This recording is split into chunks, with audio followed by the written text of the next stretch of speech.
법무부는 이민법을 대폭 수정하여 중국과 베트남인들의 이민을 엄격히 심사를 하여 선한 대한민국을 보호하고 지켜야 한다. 반드시 계약서의 중요성, 특히 외국에서는 더 중요하다. 국내라면 관례나 사례가 있지만 외국에서도 그런 걸 적용받기는 불가능하지요. 안녕하세요. 기사 내용입니다. 우리가 살면서 자주 겪게 되는 옛말 중에 어려울 때 친구가 진짜 친구라는 말이 있습니다. 친구를 비롯한 인간관계에서 주로 사용하는 말이지만 친구에서 국가로 대상을 넓혀보아도 적용되는 말입니다. 지난 10년 이상 동안 한국에게 진짜 친구인 척하며 많은 것들을 가져가 놓고 정작 한국이 어려울 때 한국을 외면한 국가는 베트남입니다. 한국의 기업들은 지난 10년 가까이 베트남에게 가장 많은 투자를 진행하며 베트남 해외 투자 1위 국가가 되었습니다. 그 결과 베트남 수출 금액 중 3분의 1 이상이 한국 기업들로부터 나오게 되며 베트남 경제의 한국 의존도는 매우 높아졌습니다. 거기에 베트남 축구대표팀은 한국의 박항서 감독을 통해 동남아시안 게임 2연속 우승을 하는 등 과거와는 다른 베트남의 축구 역사를 써내려가고 있습니다.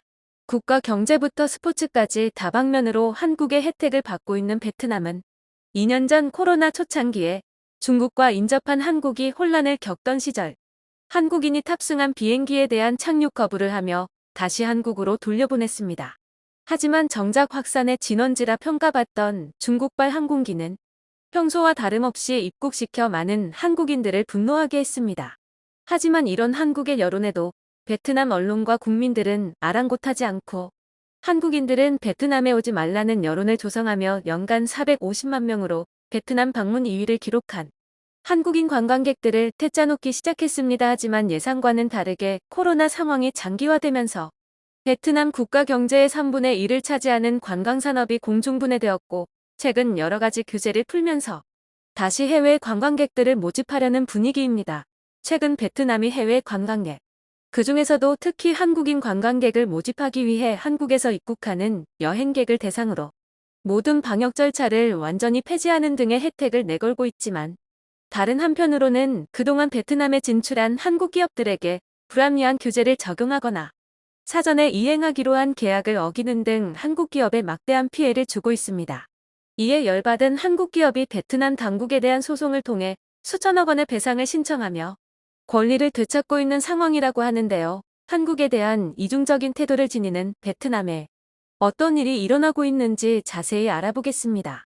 최근 전 세계가 일상회복 단계에 접어들며 우리나라도 여행 및 관광 수요가 다시 늘어나고 있습니다. 이에 베트남이 분주하게 움직이고 있습니다.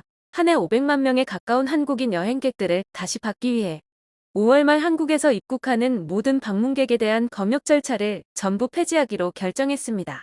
PCR 검사는 물론이고 음성증명서 제출마저 폐지하면 여행 산업을 다시 살리기 위해 노력하고 있는데요. 베트남 현지의 한국인을 대상으로 한 쇼핑몰과 음식점 등이 속속 들어 운영을 재개하면서 한국인 관광객을 맞이할 준비를 하고 있는 상황이라고 합니다. 하지만 문제는 과거에 그들이 한국 사람들을 어떻게 대했냐는 것입니다. 정확한 사실관계도 파악하지 않고 한국인이 탑승한 비행기를 돌려보내는 것은 물론 이렇게 불합리한 베트남 당국의 결정을 옹호하고 반한 여론을 주도하더니 이제 와서 다시 500만 한국인 여행객을 받겠다며 검역 폐지를 외치고 있는 상황입니다. 이것은 비단 베트남 여행업계만의 문제가 아닙니다. 베트남 국가 경제의 3분의 1을 차지하고 있는 한국 기업엔 수많은 베트남 노조들이 존재하며 올해 1분기 본격적인 임금 인상을 요구하면서 연쇄적인 파업에 돌입했습니다. 베트남 현지 노동부처에 따르면 2022년 올해 파업 건수는 400여 건이 넘어가며 코로나 이전인 2019년 80여 건에 비해 5배가량 증가한 숫자입니다. 파업에 가담한 베트남 현지 노동자들의 숫자는 대략 12만 명을 기록하며 평균적으로 한 개 사업장에서 300명의 근로자들이 파업에 참여했다고 알려졌습니다. 이들의 주요한 요구사항은 당연하게도 임금 인상이지만 베트남 현지 기업들 특히 한국 기업들은 노동자들에게 합리적인 급여를 지급하고 있는 것으로 알려졌습니다. 베트남 전체 기업들의 올해 급여는 지난해에 비해 평균 6%가 상승했다고 보고되었는데요. 지난해 베트남 정부가 경제 불황을 이유로 들며 최저임금을 동결했음에도 불구하고 베트남의 기업들은 임금을 상승시켜준 것입니다. 그 중에서도 베트남 기업들의 상승폭이 제일 낮았고 한국 기업들의 상승폭이 가장 큰 것으로 알려졌습니다.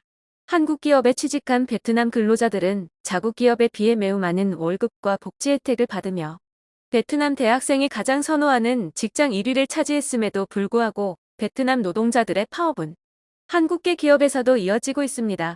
베트남 시민들의 상당수는 베트남에 진출한 한국 기업이 자국의 저렴한 노동력을 이용해 막대한 경제적 이익을 창출했으므로 그걸 다시 베트남에 환원하라는 인식을 가지고 있습니다. 이런 인식이 베트남 국민들뿐만 아니라 베트남 당국에도 퍼지면서 많은 한국 기업들이 베트남 사업에서 어려움을 겪고 있는데요. 대표적으로 베트남 하노이 지하철 건설 사업을 맡고 있는 한국의 건설사들이 큰 손해를 보고 있습니다. 베트남 철도 당국은 하노이 지하철 2호선의 개통 시기를 2027년으로 미뤘습니다. 기존 계획은 2018년 완공에 개통하는 것이었지만 2022년 12월로 미뤄졌고 최종적으로는 2027년으로 미뤄지며 초안보다 10년가량 계획이 뒤로 밀습니다. 하지만 2027년에도 무리 없이 개통할 수 있을지 의문인 상황에 지하철을 이용하지 못하는 베트남 국민들과 관련 업체들에게 피해가 돌아가고 있습니다. 표면적으로는 하노이 지하철 건설을 담당 중인 한국 건설사들의 작업이 지연되며 완공일이 계속해서 미뤄지고 있는 것처럼 보이지만 사실 문제의 원인으로 지목되는 것은 베트남 철도국 측의 공사 구간 내 민간 토지 보상 지연과 보상된 토지의 폐건물 철거 등 정리 지연으로 인해 현대건설의 착공 작업이 지연되고 있다는 것입니다. 계약서에는 토지 보상과 폐건물 철거 작업은 베트남 측에서 완료하는 것으로 되어 있는데 베트남 당국은 이런 작업들을 한국 기업에게 책임을 물리면서 공사가 차일피일 미뤄지도록 내버려둔 결과 현재 완공 예정일보다 10년가량 미뤄진 상태입니다. 사업이 지연될수록 현대건설 측의 손해도 점점 증가합니다. 공사에 사용되는 중장비의 체류 기간이 길어지며 사용료가 계속해서 지불되는 것은 물론이고 현장 파견 인력도 지속적으로 유지하게 되면서 공사 기간이 길어지면 길어질수록 추가로 부담해야 하는 금액도 천문학적으로 늘어납니다. 그 결과 현대건설이 추산한 손실 금액은 현재까지 1억 1천만 달러로 하나 1,300억 원에 육박합니다. 현대건설 측은 1천억 원이 넘는 손실보상금을 요구하며 지하구간 공사를 중단한 상황입니다. 베트남 당국의 지난 몇 년간 태도를 보면 제대로 보상해주지 않을 가능성이 매우 높아 제대로 된 보상이 이루어지지 않는다면 국제소송을 해서라도 손해배상을 받겠다고 강력한 입장을 내놓았습니다. 이런 손해를 보는 것은 현대건설뿐만이 아닙니다. 지상구간 시공사로 참여하는 대림산업 DLENC는 공사 지연에 따른 추가 비용으로 베트남 당국에 2천만 달러를 요구했으나 하노이시와 협상 끝에 700만 달러 수준의 공사 지연 보상 금액을 합의했다고 전해졌습니다. 하노이 지하철 시공을 담당하는 건설사는 이미 세계적으로 검증된 시공 능력을 보유한 한국의 건설업체들이지만 베트남에서만큼은 저조한 작업 진행도를 보이고 있습니다. 한국 기업들은 베트남과의 사업에서 베트남 당국의 계약 불이행으로 큰 피해를 보고 있습니다. 하지만 제대로 된 속사정을 모르는 베트남 국민들은 공사를 맡은 한국 기업이 제대로 시공하지 않고 기술력도 부족해 사업이 지연되고 있다고 생각하며 실제로 베트남 언론에서는 공사 담당인 한국 기업에게도 문제가 있다는 식으로 보도한 적이 있습니다. 베트남 철도국의 미숙한 운영으로 인해 한국 기업은 베트남에서 금전적 피해와 이미지 피해를 동시에 보고 있는 상황입니다. 한국의 건설업계는 전 세계 최고의 지하철 시스템을 만들어냈음에도 불구하고 베트남에서는 기술력이 부족하다며 사실이 아닌 내용으로 비판받고 있습니다. 2006년에 계획된 하노이 지하철 사업은 2008년부터 착공에 들어가며 현재는 대략 70%의 공정률을 보이고 있습니다.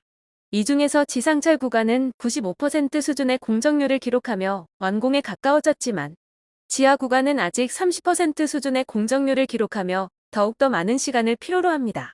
구조물만 올리면 되는 지상 구간과는 다르게 지하 구간은 땅을 파고 흙을 치워야 하며 내부가 무너지지 않게 보강 작업도 필수로 거쳐야 하는 등 더욱더 많은 시간과 노력을 필요로 합니다. 그만큼 작업 비용도 추가로 발생하게 됩니다. 이 밖에도 한국 기업들은 베트남 당국으로부터 많은 직간접적인 압박을 받고 있습니다. 이에 우리 기업들 중 상당수가 예정된 베트남 투자를 철회하고 다시 한국으로 유턴하는 등 탈베트남 행보를 보이고 있는데요. 대표적으로 삼성전자 스마트폰 공장이 베트남을 떠나 한국 구미 공장으로 옮기는 등 생산 라인을 옮기고 있습니다. 표면적인 이유는 글로벌 공급망 관리라고 알려져 있지만 많은 경제 전문가들이 기업하기 좋은 베트남은 옛말이라며 대기업들부터 베트남 철수가 시작되었다는 걸 말하고 있습니다. 실제로 베트남 사회 특성상 혜택이나 대가가 없다면 일처리가 매우 느린 문화도 한국 기업들이 어려움을 겪는데 한몫하고 있습니다.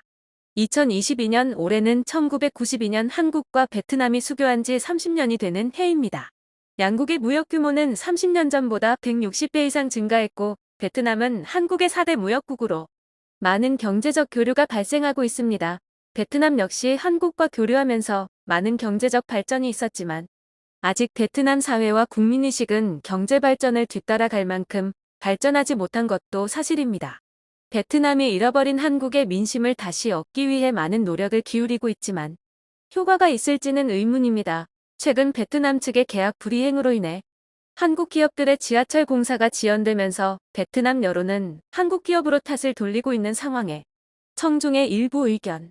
모든 한국 기업들은 더 이상 피해보기 전에 철수해야 하고 관광객들도 발길을 끊어야 합니다. 고마워하고 감사해야 할 대한민국의 손가락질과 덤태기 요구와 국가의 위상마저 추락시키는 베트남과 이젠 결단과 단절만이 답입니다. 한국 기업들이 잘못한 것이다. 생각해봐라. 그 나라 임금보다 3에서 5배씩 주니까 진짜로 자신들이 잘하는 줄 알고 더욱더 과한 요구를 하는 거잖아. 앞으로 어느 나라로 진출을 하든 간에 그 나라 실증에 맞는 임금을 주도록 해라. 동남아시아 국가들이 서구에 비해 민주화가 덜 된 탓에 국민의식 수준이 좀 그러한 듯. 특히 공산국가는 날조가 심하여 국제정세에 왜곡된 국가관을 거지고 있으니 감안해서 교류해야 한다. 시청해주셔서 감사합니다.